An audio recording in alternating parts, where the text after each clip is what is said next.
This is my first Mac in a long time. I've been using Windows computers exclusively for 7 years because back in 2013 I was unhappy with the direction that Apple was taking its hardware and software. Now that I have a new-ish 16-inch MacBook Pro that runs macOS, I wanted to see what did I miss, what's new, and what's not so great about having a Mac. So let's find out. Hey, my name is Jerry, and since I left the Mac at the end of 2013, Macs and Windows PCs have been evolving. Desktop software for both Windows and macOS are leaning more into a mobile OS direction, which kind of irked me, and that's kind of the reason I left the Mac in the first place. Well, for the last 2 years, the iPad has become a big part of my daily life, and I really love the iPad iPhone ecosystem. So I figured maybe it was time to give the Mac another shot and replace my Windows desktop. Right away from the unboxing, you can tell that this is an Apple product. From the feel of the aluminum, to the sharp edges, to the weight and the balance, and the way the hinge opens up on the display. There's just no mistaking this for another brand. When I first got logged into macOS, I was hit by sudden nostalgia. This was an OS I had used for 18 years before going all Windows. For me, it all started with a Mac Colored Classic, followed by a Power Mac G3, an iMac SE, iMac G4, 12-inch PowerBook, Core 2 Duo iMac, Core 2 Duo aluminum iMac, 15-inch MacBook Pro, 11-inch Air, and an i7 Hackintosh. So seeing the dock and Finder guy was kind of comforting, like going home. I missed how the menu bar at the top is a static menu that is consistent across all apps from Finder and Preview to Adobe CC. The dock is a great place to store frequently used apps and does not get overcrowded because of the dynamic sizing. Oh, and of course I had to turn on magnification.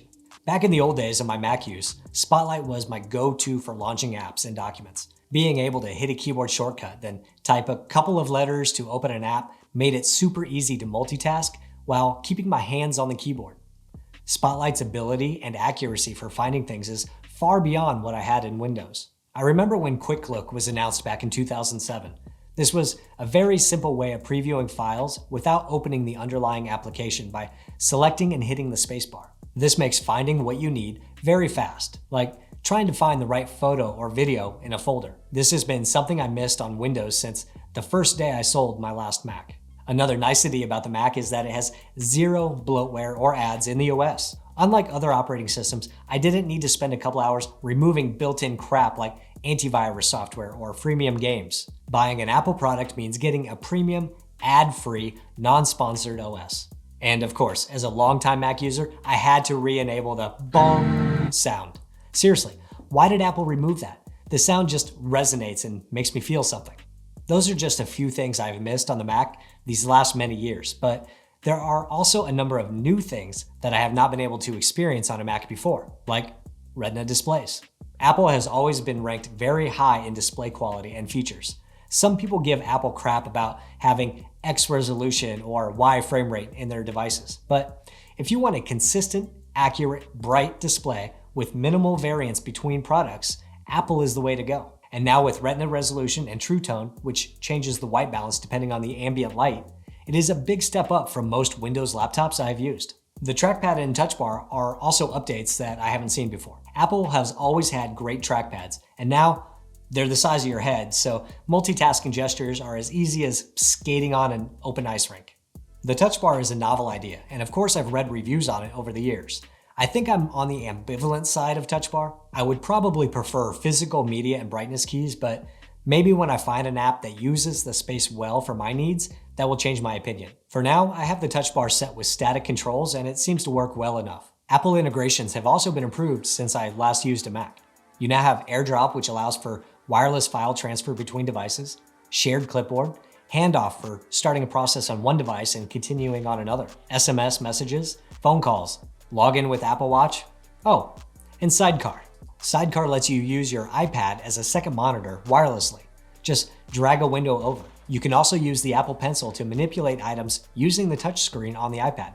How cool is that? I can see this being something I use when I use this laptop in a desktop environment. Then there's the App Store, which did exist in Mavericks. However, as I recall, the variety of apps was limited and big app devs were trying to figure out how to work around sandboxing. Now there are things like Microsoft Office and Adobe apps in the Mac App Store. This makes installing and updating big apps so much faster and easier. Now, along with what I missed and what is new to me, there are a couple of things that are not so great on the Mac. First, the terrible, excruciating, incomprehensible, no excuse potato webcam. How in the world is this camera in a 2020 MacBook Pro that retails at $2,400? Enough said. Also, unfortunately, Apple laptops are now appliances more than ever. Even back in 2013, you could still upgrade the hard drives and memory in most Mac laptops. Now, what you buy is what you get. So you really need to plan in advance how long you think you will have your laptop and what software you may be using with it over that time. You can always add external storage as needed, but there is no way for you to solder more memory into this thing. So, coming back to Mac is complicated. There are things that I missed, new things I wanted to try, and things that may not be so great. I think being on macOS is where I want to be, but I'm not sure that this is the right form factor for me, so hit subscribe to see what I do next. If you are looking to make the switch back, or if you are looking to get your first Mac ever, let me know in the comments below. Also, to save a bunch of money while making the switch, you should look at getting a refurb Mac from Apple, which is a certified, clean, fully warranted computer at a good price. And if you want to see more about that, check out this video right there. And I'll see you next time.